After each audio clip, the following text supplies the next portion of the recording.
Right, here's a rare indoor video for me. No beautiful locations today. It's horrendous outside. You might hear the rain lashing down on the roof window next to the camera there. But I couldn't wait. This is a video that's really, really dear to my heart. I've wanted to make this for ages, but I haven't kind of found the right time, and I haven't really dared to, because a lot of it's rather controversial. And I guess I might upset some of my spiritual and TM friends, but please don't take offense at it. Bear with me. Listen through it. I'm not doing it to criticize, not individuals, you know, really, because I've been hung up in all the illusions and all the mistakes, maybe apart from the snowflakey one, but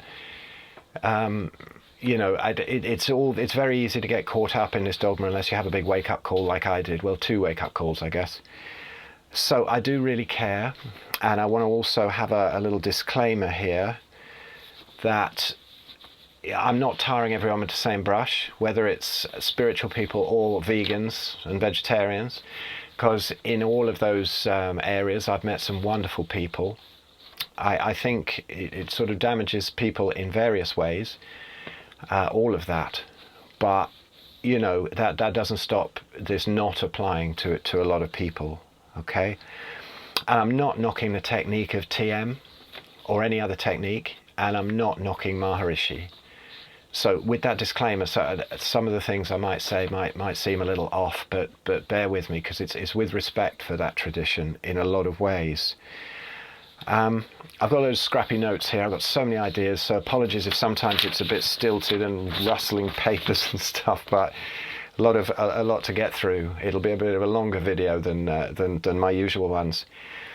So my experience of spirituality is mostly, I suppose, coming up in the TM movement. I learned in the early 80s. I became a TM Siddha, you know, all the flying technique and stuff, in 1986, I think. I moved up to Skelmersdale here, the community of TMers, which I haven't had much to do with for about 10 years, but maybe 12 or 13. But I still know a lot of them, and a lot of them are my good friends, and a lot of them disapprove of me. And maybe some of them who are my good friends might disapprove of me after this one, who knows. But it was an interesting experience. I was totally obsessed with it for a while. I never missed a meditation. I never missed a set of yoga asanas. You know, for years, absolutely spot on the ball. Even from the early days, I did notice that there was a lot of spiritual snowflakiness. A lot of people, you know, very easily offended, couldn't kind of live their lives, really. It was almost limiting them, really. But you know, still there was amazing people, and I never quite got caught up in that side of it. I was always a bit of a rebel. I had long hair. That might seem weird that long hair's disapproved of in a spiritual community, but it was. They all kind of wore suits and that sort of thing. Maharishi was supposed to be the only hippie in the movement. He was allowed long hair, even when it fell out on the top like mine, and it wasn't a good look. At least I cut my dreadlocks off. But anyway. So yeah, I was always a bit of a rebel in that, and although I did get into all the major bits that I thought were the most important things, you know, the meditation, the asanas, the yoga, the dietary advice, let's all be veggie. It's only years later that the devastation that produced is evident from me, and in how sick I got, and in how sick I see a lot of other people getting. I think I'll start with something I wasn't really going to go into too much, but I think it's important here, and that is awakening. What is it, and does it relate to meditation? Meditation is a beautiful technique. Any meditation. Sorry, TMers. There's a lot out there that work. It's very calming. It you know, in any way it will improve your mitochondrial functioning. It's beautiful. But when it's seen as this, if I do enough meditation, I'm going to wake up. I'm going to have this awakening. I'm going to be enlightened. All of that.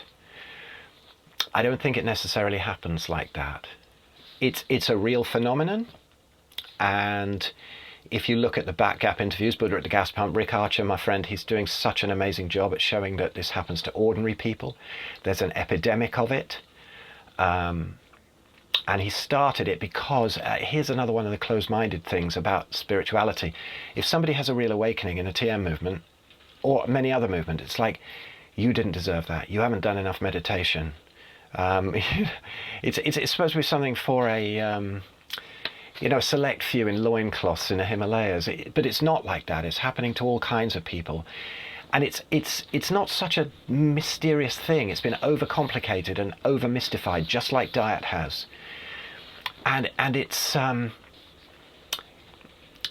something that's seen to be some kind of unattainable thing, and if you talk about it, it's taboo. If it's happened to you, if you've had a shift like that, or this is why Rick Archer set up Buddha at the gas pump, to show all these great stories of people who are just ordinary people. And often the reaction to those people is very violent, just as the reactions to me talking about eating meat have been very violent from vegans, vegetarians, even some regular dieters, been caught up in the food pyramid.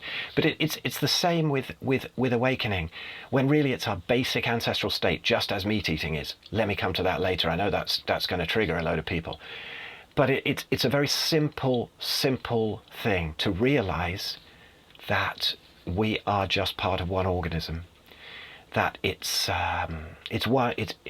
one thing going on. There is one event, it's one computer, and it's just, as Rick always says, sense organs of the infinite looking at each other. We're not so much individuals. Once you realize that, things become a lot less serious. And to be caught up in a lifetime of seeking for that can actually push it further away, the dangling carrot.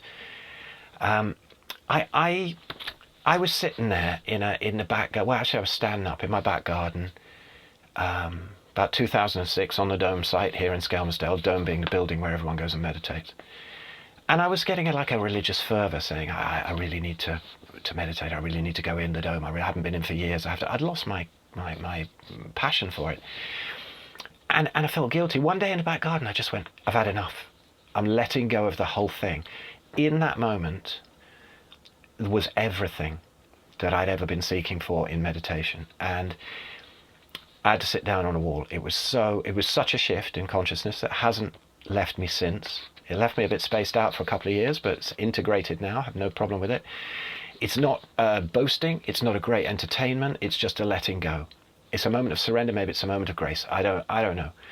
It seems to happen to people in so many different ways. Almost 500 interviews on Batgap I've listened to now with these people, and I can't find really a common thread except maybe just complete surrender.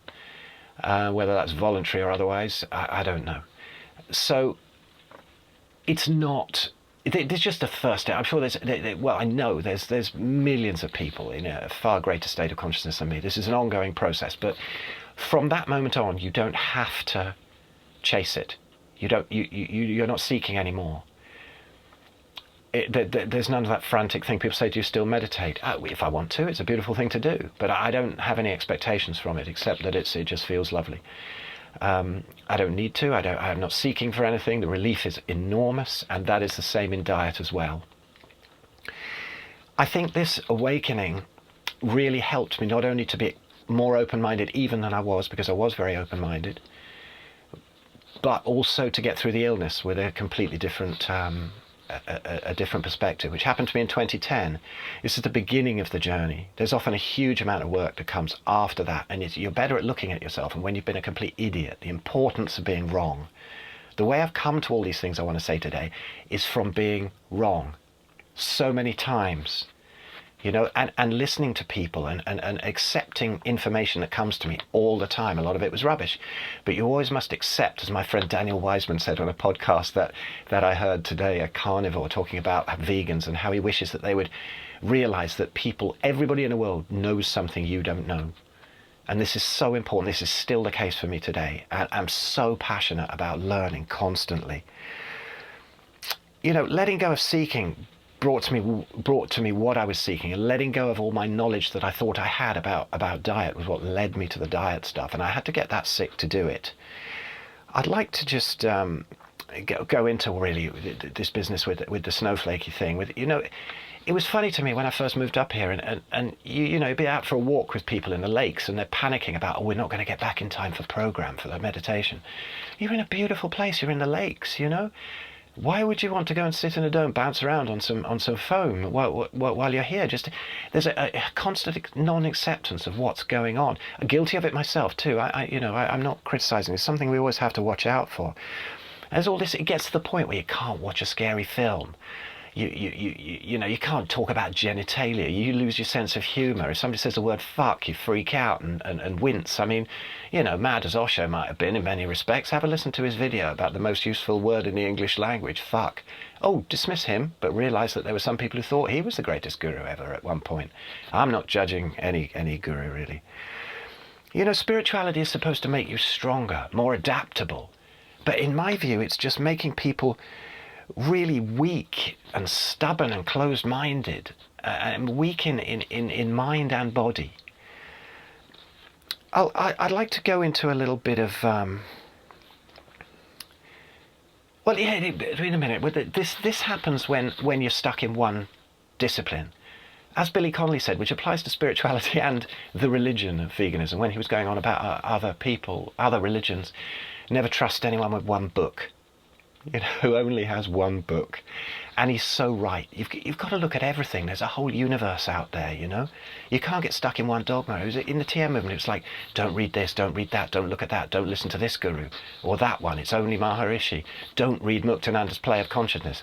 Probably one of the most important books I ever read. But I felt like I was a naughty boy sneaking and reading that. Anyway, you know, there's an enormous body of knowledge out there. And I'd just like to, at this point, say how I came to this business. I've left spirituality alone for the moment and awakening and stuff like that. I mean, I look at Batgap, look at the Batgap interviews. I did one, I'll link to it below. I also did a Shiva at the convenience store explaining what happened in the years afterwards. And it's a very normal, natural process. And, you know, have a look at that and just see if be honest if that's your experience. If it's not, stop putting so much stock in the dogmatic ways. I'd like to go into a little how I arrived at this. You know, a lot of people come argue with me and say, "Oh, you're wrong about this meat thing. Eating only meat. It's not safe. It's awful. It's cruel. It's all of these things." I mean, I've heard them so many times before. How did I come to this? How am I this mad? It's always been my passion: diet, fitness, lifestyle. By 1996, when I wrote my first book, I had done so much study. I bet more than the average vegan or vegetarian, and I was still caught up in veganism and vegetarianism. The book was extolling that. It was still believing the Ayurvedic misnomer that it's all vegetarian and you should be veggie and we have a different digestive tract and all that nonsense. You know, if you actually look into the old text of the Charak Samhita, it's saying meat is like amrit, like nectar, for the protection and nourishment of the body. There is no food like meat. All of this has come from religion. All of this dogma has come from religion.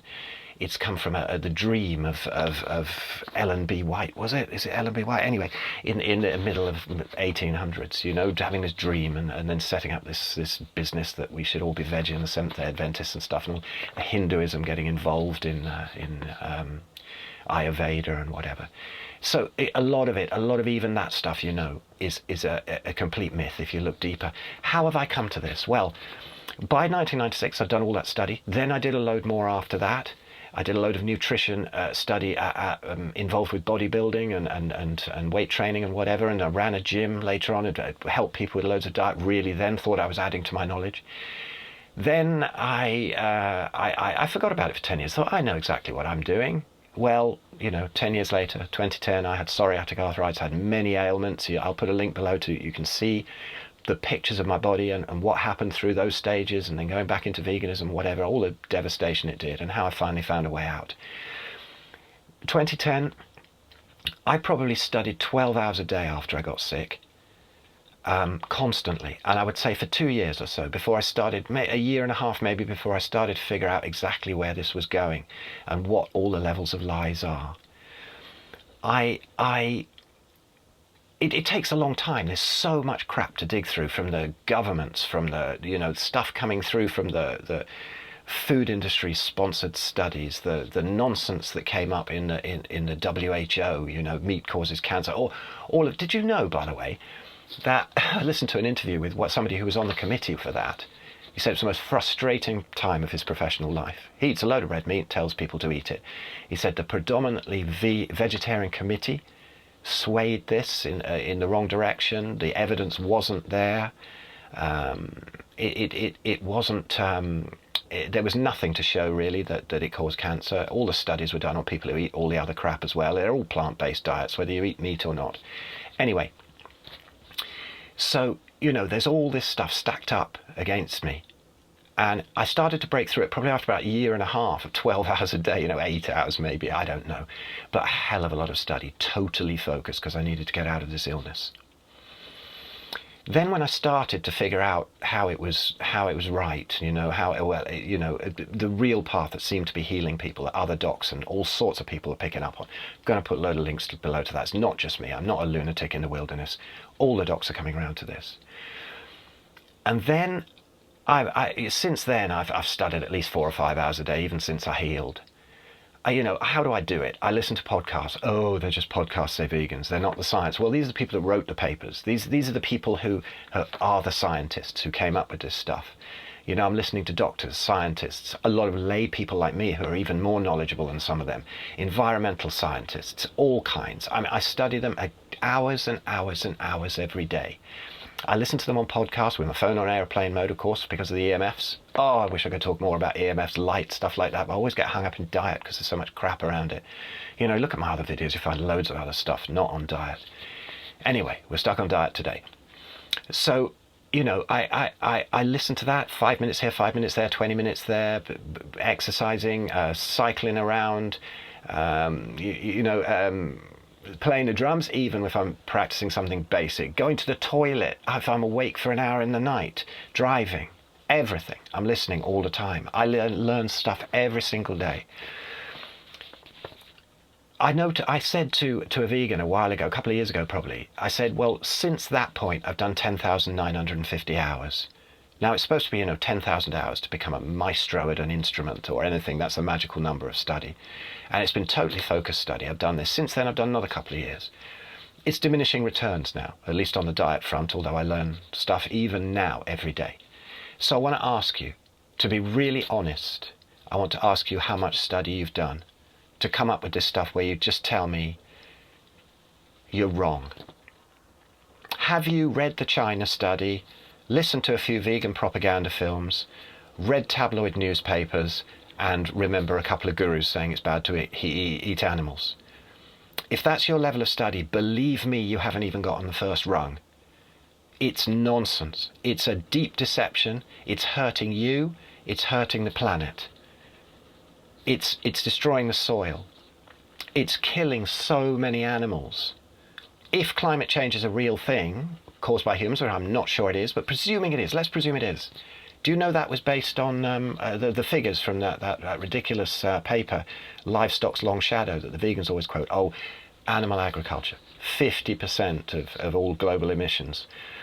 Do you know it was retracted? Do you know it's actually more like 4%? Do you know the ruminant animals that we eat? I don't really like the meat from chicken or pork, and I don't like the way these creatures are treated. But not only are the livestock, the cattle, not treated as badly as everybody thinks, but it's about 2% of emissions. And when you think that you could sit in North America and watch herds go by for 4 days, the herds have always been there. There's always been burping and farting animals. Please, throw that out of your mind. If you want to campaign for cars to stop emissions, whatever, I don't know. I don't care. That's not what I'm talking about. And here's the level of Dunning-Kruger effect. Here's the level of just closed-mindedness and cognitive bias. I'm going to be I'm not going to name him, but he'll know who he is, and a few others will. I'm going to say this because it really illustrates my point. I have this a lot, people will refuse to follow links. I put links up. I don't mind if people don't follow them, but to me, I put a link up and I go, that's going to show somebody something perfect. But TMers, remember back to Maharishi when he said everyone's going to be enlightened in 3 years. They weren't. It's not that easy. If you see something so obviously yourself, other people won't. There's so much illusion between you and seeing what you want to see, or rather what you don't want to see. So, anyway, I put up this post. It was from Peter Bala, who works in animal agriculture, whatever you call it, and he really knows about emissions. He knows about what happens in the industry way beyond what vegans do, and it was so eye-opening. Putting cattle back on the land, just like the herds used to be, is going to restore the soil. It's going to stop us bringing down the environment. Just as Lierre Keith points out, civilizations have been brought down by ruining the soil. We're past that. We're fertilizing now with petrochemicals. We've run out of cow shit. All of that is wrong. If we could just team up with the vegans and go and get all this farming sorted out without being so emotional about it, we'd probably fix it. And that might fix climate change as well, if that we're causing it, which I don't want to get into. So, I put this post up. Sorry, I've been waffling coming down, like a Ronnie Corbett story and the two Ronnies years ago. We just ages coming around to the point. Well, okay, this guy, right, he's a vegetarian meditator. He claims health benefits, sure. He's had one dietary experiment. He's looked at a few simple things. He thinks he's an expert and on climate change. And he might well know more than me about climate change. But I put this thing up about Peter Bala. I said, look at all this stuff in the news about burping cows, ruining the environment. Actually listen to this. Of course, he assumed it was about climate change. Actually, it isn't. It's about the environment in a different way. So he put this huge thing up, well, several posts, a great string of them, a wall of text about climate change. So I said, Peter, I've deleted your comments. It's not about climate change. Just click on the first 10 minutes. I haven't got time. Okay, fair enough. No worries. Then he kept on posting more and more about climate change. Even other people came in. Like, it was so surreal. And this is the level of not wanting to see. He could have clicked 10 minutes. He must have spent 2-3 hours writing. I haven't got time for 10 minutes. Just the first 10 minutes, like a 1 hour, 1.5 hour podcast or something. Okay, listen to the first 10 minutes. No, can't listen to it. To me, it's astonishing. I don't care what anyone eats. It's look at my "should everyone eat like this" video. No, no. Just have a look at that. I won't go into that here. But if someone's interested, or somebody's commenting, then have a click on it. Have a listen. Understand light. Understand anthropology. We can see that from bone records, that this is what we ate. We ate fatty animals. We grew up killing mammoths and aurochs. Look at a cave painting. That's what a vegan needs to do for one dietary lesson. Look at a cave painting. What were they doing? Did they have little sticks for tickling them? No, they were spears. Is anyone spearing any broccoli? No. And do you know broccoli never existed? It's like bread. All these plants, these vegetables, these fruits that you eat, they don't even exist in nature. There's something that we've bred, and you're saying, oh, it's all natural. It's not. And they're full of toxins, not so much the fruits, but that's to do with light and deuterium. And I do understand deuterium. I've got videos on deuterium. I've got videos on light and stuff, how this relates to it, circadian biology, the latitude, your inflammatory history, how this relates to it. There are so many toxins in plants. I've got a 5-a-day myth video. Have a look at that. Did you know how many toxins are in plants? Yes, there are that many in there, and no, there aren't that many in meat. There really aren't. I've seen so much healing on this carnivore diet now that I can't ignore it. You look at meatheals.com. I'll put a link up there. You pick your disease. What have you got? It'll be there. There'll be a story about somebody reversing it. Oh, but people have reversed it on vegan diets. Yeah. It can give initial benefits, but then problems down the line. Look at the vegan disaster videos. Just put it in YouTube. Find carnivore disaster videos. There aren't any. Find keto disaster videos, beyond a few people having trouble with electrolytes in the first month, but that's the fault of the previous diet. It's not mad. It's not extreme. I'm not a lunatic. I've done that ridiculous amount of study, and I'm trying to bring it to you guys. Be honest about your health. Be really honest about your health. Now, I'm losing a load of friends. Oh, I'm so serious and passionate here. I'm losing a load of friends. They're dying of cancer here in Skelmersdale. The healthiest guy, one of the healthiest guys maybe I would have picked out of the TM movement. Good friend of mine. Last time I saw him, he was fit. He looked great. A bit under-muscled, but good. He was going up and down mountains. He was active. He was bright, intelligent, lovely, beautiful guy. 3 months later, dead of pancreatic cancer. The downhill can be very fast. Very fast. I know that you think you're healthy. I know that you know loads of other people who are healthy.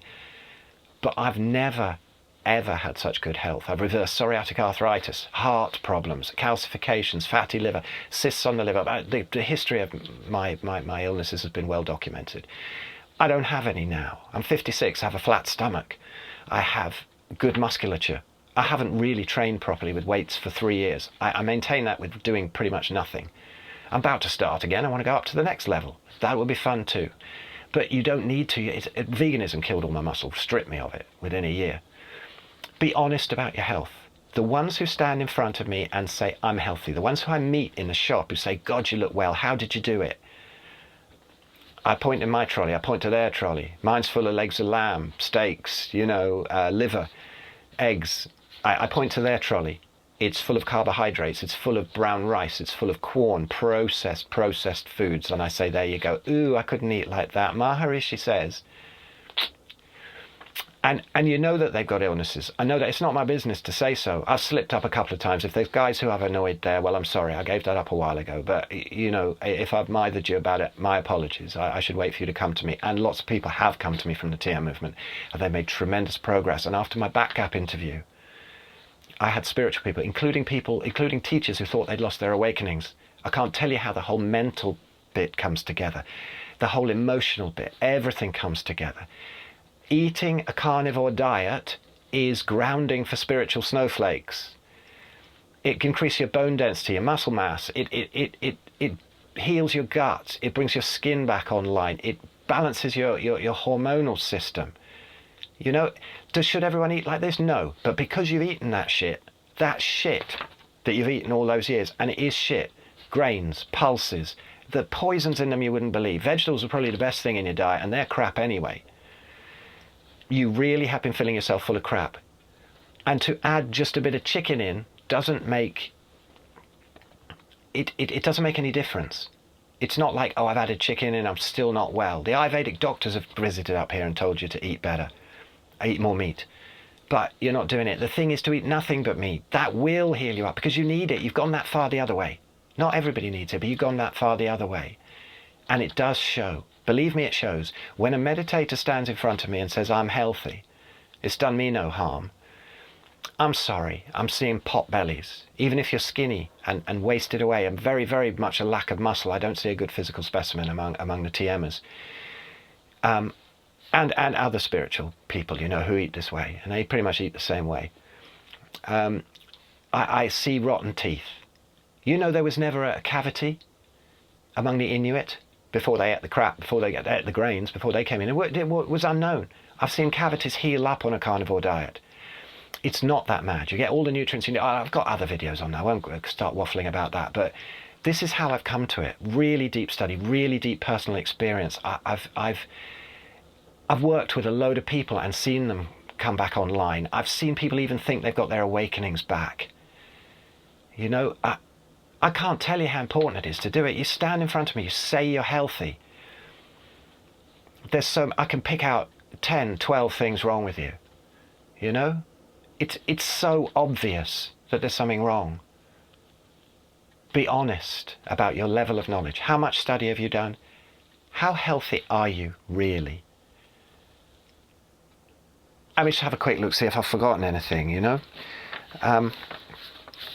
Ayurvedic doctor who will remain nameless once said to me, during my early healing up, he's having a great deal of difficulty curing his vegetarian patients. It's not about adding Ayurvedic medicines, it's about subtracting the crap that caused it in the first place.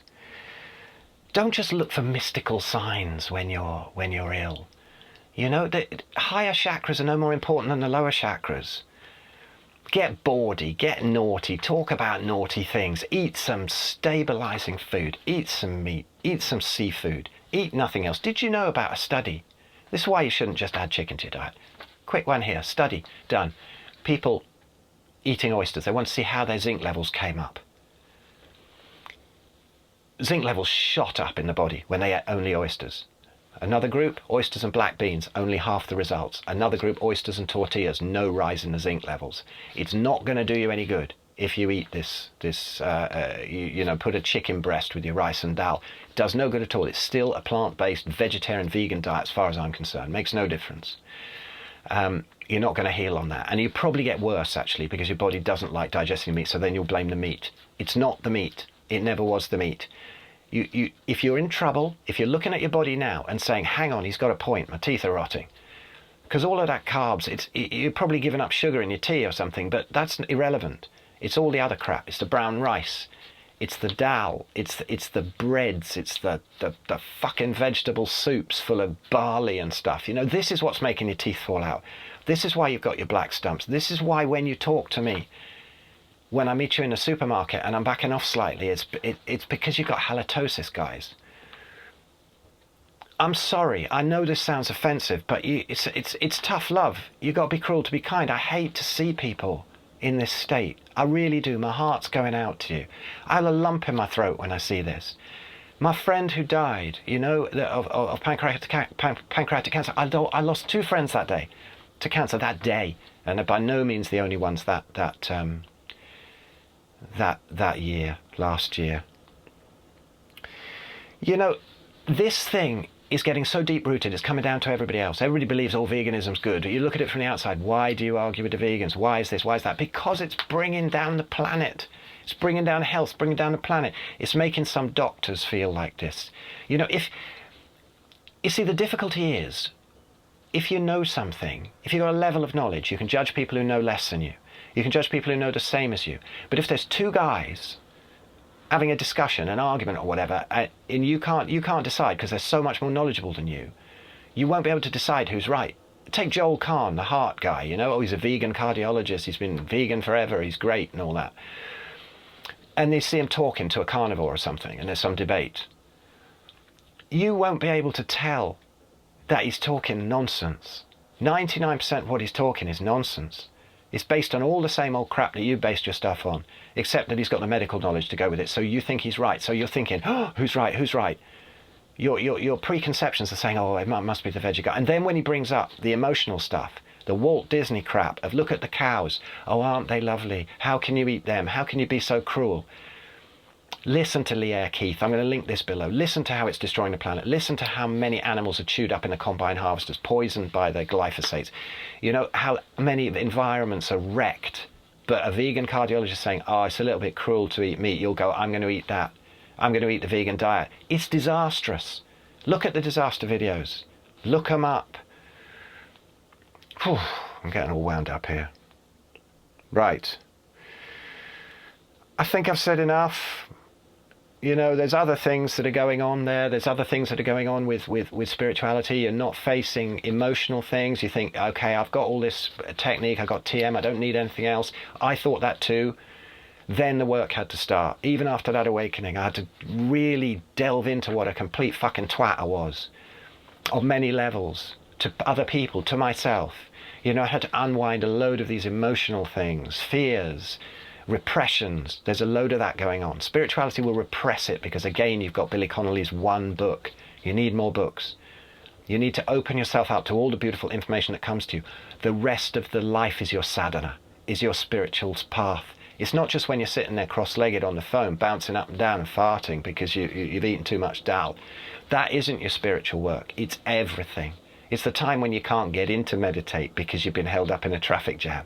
This is the time when the rubber hits the road, when you're arguing with your partner, when you've got some fucker like me in front of you saying, eat meat. This is when you've got to challenge yourself. And I still challenge myself. I'm not setting myself up here as somebody who's infinitely wise. The more I learn, the more I realise I don't know.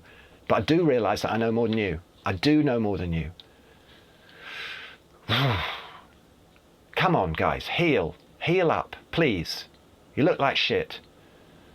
I don't want to see it anymore. Behave yourselves. Right, homework. Look at the links below, okay? I've got some great ones. Just give it a chance. Set aside half a day. What have you got to lose? Nothing. Join my Facebook group, 100% Carnivore and Beyond. Set it up for about 10 people in January 2017. We're January 2018. We're December 2018 now. There's 7,000 people in there. There's bigger carnivore groups. There's a lot of very spiritual people in there who've found real healing by doing this. The more open-minded ones. Dreadful experiences on veganism and vegetarianism. They're not snowflakes either. You want to go beyond that? Join my Beyond the Beyond group. There's some really cool people on there. You know, we're talking about all this more esoteric stuff, and they're not snowflakes. You can say fuck on there. You can talk about genitals. You can make ridiculous jokes, but they're amazing people, and they've been through it, and they've got some great stories and great awakenings and all kinds of things. Okay, beyond that, if you do want to chat to me, if you want to chat about this, I do consultations. I speak to a lot of people like you. Lots, and we become friends. We have a laugh. I'm not a monster. I don't lecture. I'm not nasty and dogmatic. You know, we'll have a laugh. You know, I've done a video about my consultations. Look that up. I've done videos about ahimsa and spirituality as well as it relates to carnivory. Have a look at those too. I forgot to mention those. Look into deuterium, my deuterium videos. Look into the science of that. That I don't have time to go into it here. That will answer you why you're dying in the north of England more than your friends at the equator. Okay, I'm starting a spodcast. That's fishing, it's a spod. So just want to go fishing. I'm missing my fishing. It's raining too much. Okay, starting a podcast. I want to start, it's going to be called Carnivore and Beyond, because I want to find people who are very spiritual, who have taken up this way, who are going to perhaps bust the dogma of this. If you had an awakening, if you've had something, send me some details. Contact me through the website. Happy to chat to you. I want to...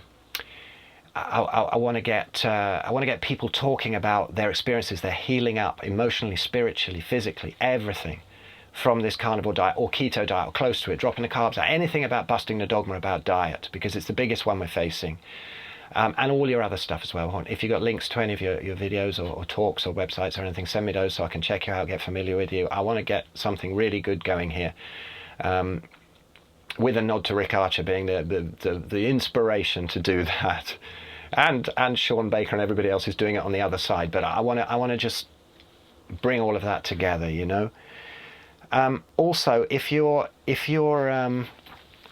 watching this before April 2019, have a look on my Facebook group. You'll find details there. In my shop page on my website, you'll find details of it there. We're doing a retreat. It's not just a carnivore retreat. It's a Carnivore and Beyond retreat. It's called. It's a beautiful place in Spain. Please have a look at it and come and sign up. It's mostly the Beyond stuff. We want to go into all of that beautiful stuff. You know, there's a lot about carnivory. There'll be some great meaty food there. They're 100% carnivores there. Some of them eat raw. Come and meet them. There's some very, very grounded spiritual people. They're hilarious people. You see the physical specimens as well. My God, they're in great shape. You know, and they're not dead of scurvy. Neither am I. No deficiencies, no nothing. Lovely people. Not savages. We are not savages ripping animals to bits. These animals have actually been killed with a bolt gun pretty quickly. You think how badly they get ripped to bits in the wild by lions. Anyway, I'm waffling on again. Thank you so much for listening. Sorry if I've offended anybody, but if you've been offended, then you're just too easily offended and you need to sort it out, because that's one of the symptoms of being a spiritual snowflake. Behave yourselves. See you soon.